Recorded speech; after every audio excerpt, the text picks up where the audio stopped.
The mystic calls a change of consciousness death. By death, he means not the destruction of imagination and the state with which it was fused, but the dissolution of their union. Fusion is union rather than oneness, thus the conditions to which that union gave being vanish.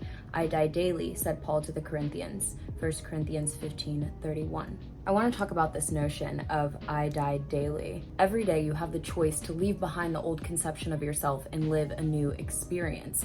You have the opportunity to see yourself differently. When you're moving into a new reality, when you're shifting, you can't bring the old self with you. That identity, that self-concept, that state of being that encompasses that reality, that has all those experiences and belief systems and stories about the people in their reality and themselves and the situations that they're surrounded by and immersed in, that person and that version of you cannot exist in the same realm or reality as the version of you who's living your desired experience.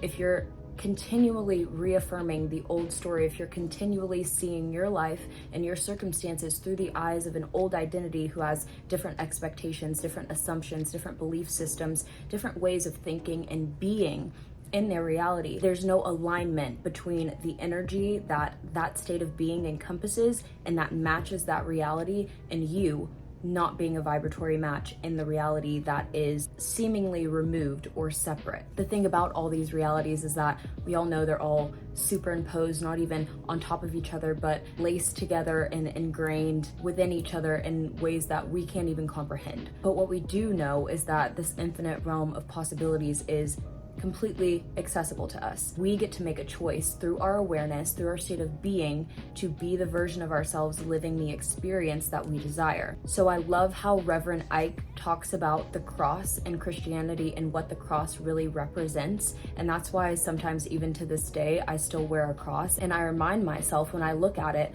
not only do I die daily, the things of yesterday, the things of the past, the things of the old versions, the old stories no longer have to apply to me now in this current moment. I can choose something different. I can choose to be, feel, act, and experience different realities in this current moment. And also that the sacrifice has already been made. There's nothing that I have to do. There's nothing that I have to give. There's nothing that I have to be more of or be less of in order to have the things that are already rightfully mine. It is my birthright to have my desires. It is my birthright to have my inheritance, which is the kingdom of God, which is the state of the wish fulfilled, which is whatever I want. And we each have that opportunity every single day to die to our old limited conception of ourselves and see ourselves as fully unlimited, fully capable of doing all the things that we see ourselves doing that feel separate, that feel like daydreams, that feel like something that's so far removed or so far in the future, so far past the realm of possibility.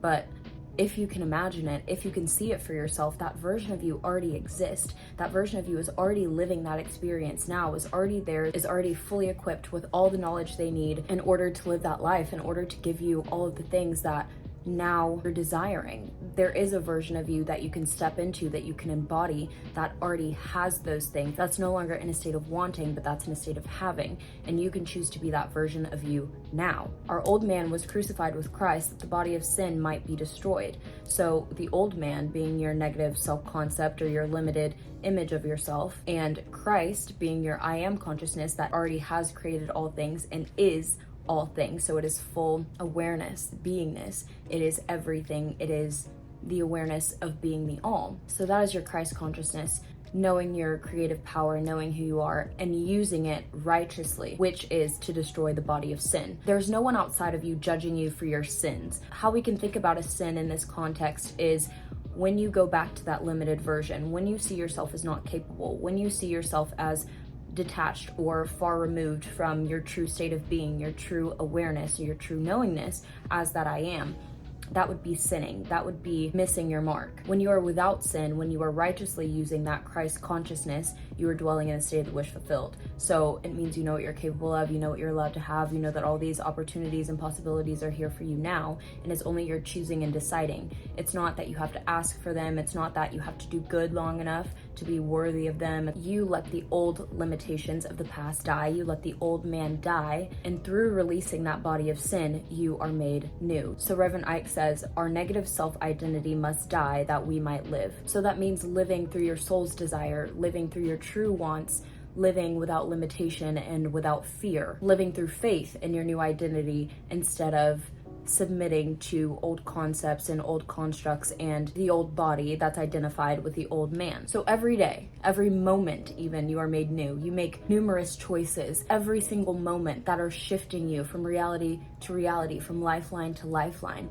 And it's happening so quickly that it's beyond your perception. But it is happening. It's happening through your choices. It's happening through your thoughts. It's happening through your vibration, through your energy, through the way you're being at all times. So at any moment, at any point, you can choose to see things differently. Every single day you get to make that choice, no matter what happened before, no matter the perceived fears of future traumas or dramas or what might happen next in the script of that old man. When you release the old man and say, I'm born new, I am resurrected in my rightful body, in my Christ conscious body, and knowing who I truly am, then those fears dissipate. You know that you can't die. You know that you can't not win. You know that you have dominion in your reality. You know that fulfillment is the only option because you're the only one who gets to choose. So if every day you can detach from those unwanted conditions, they must eventually fade away. The circumstances in your reality are only fed by your attention and your identification with the circumstances,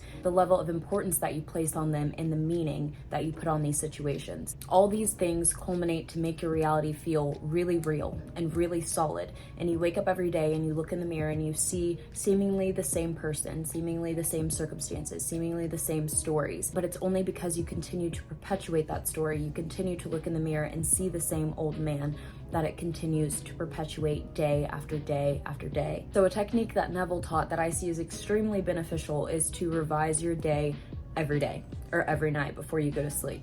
So if you had unwanted circumstances or unfavorable circumstances in your day, you don't want to go to sleep with that. You don't want to go into that drowsy state where your subconscious mind is wide open, where you're processing all the events from the day, when you're sorting information by levels of importance and things that are relevant to you, and your body is doing all those wonderful automatic systems. You don't want to accidentally slot something in that you don't want to continue to become a pattern in your reality. If you want to break that cycle, if you want to stop it before it can even start, then you need to revise it before it becomes deeply ingrained. So the perfect time to do that is right before you go to sleep.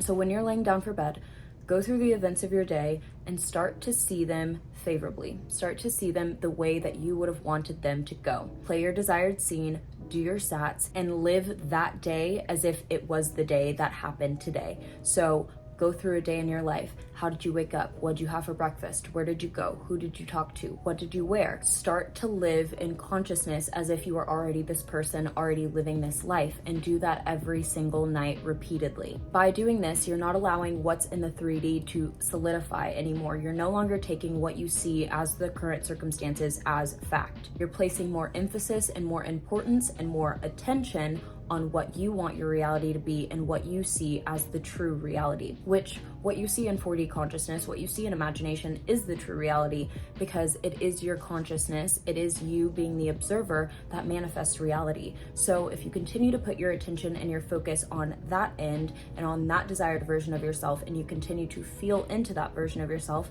and embody it, you will begin to wake up to that lived experience. By choosing to revise your day instead of taking current unwanted circumstances as fact, you shift to your new reality literally instantly, overnight. As you're taking that with you into consciousness, into your sats, your mind cannot tell the difference between the lived experience that you had during the day and your imaginal act. So if you continue to focus on it, if you can make it more real than what happened in this physical 3D body, if you can make your imaginal body more real, if you can make that experience more vivid and feel more into that as your truth, then it will take precedent over the reality that you're living. Because really, the things out here are not out here. Everything out here comes from in here. So nothing out here is truly real in the sense that it's as solid as we think it is. It is malleable.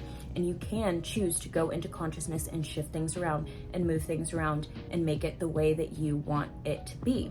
But you have to start by seeing it differently. So by diligently revising your day, by not taking things with you into deep levels of consciousness that you don't want to stick, you stop the ball rolling on those unwanted realities before it can even get started. So do this at the end of your day. See the day's events happening as you would have wanted them to happen. Continue to loop the scene until you've accepted the feeling of naturalness, until until you feel that feeling of relief, until you get the sense that you are grateful for things already having happened the way you want them to, almost as if you're seeing it as a memory, like you would be looking back on your day as it really happened. You're seeing your imaginal act as just as vivid of a memory. And when you wake up in the morning, persist in that. Don't go back to, oh, this happened yesterday, and because this happened, now I expect this and that to happen. Don't take those stories with you. They have to stop at your imaginal act. And then you're choosing to see everything happening in your reality from that viewpoint from now on. You're choosing to stay embodied in the version of yourself that you were living in imagination the night before, and taking that consciousness with you through the rest of your day. Doing this and truly being diligent about not taking things with you into your consciousness and merging with them, by detaching from them and putting your awareness where you want to put it, you can manifest your desired reality overnight. It really does only take one time for you to see it differently, and then stay consistent in that knowing. Don't then go and negate what you saw in your imaginal scene and say, oh, well, this is not the way that I saw it, and why isn't this person saying this, and why aren't they doing this way, and why hasn't it shown up yet? Don't deny your newfound truth. Don't go back to that old man.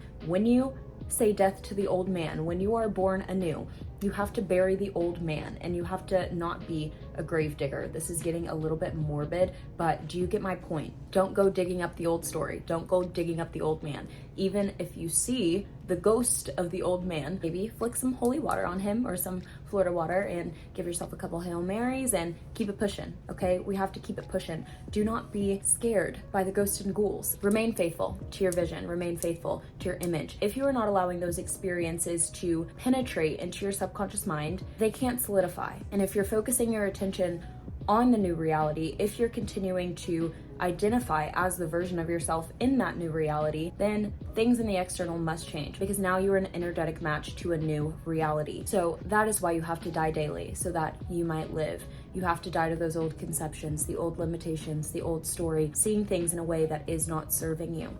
If you choose to release it, if you choose to let it go, if you choose to bury it and be done with it, and focus your attention on where there is life, and breathe life into the things that you want to see for yourself, into your desires, into your fulfillment, things have no choice but to work in your favor. All right, you guys, that's gonna do it for me today.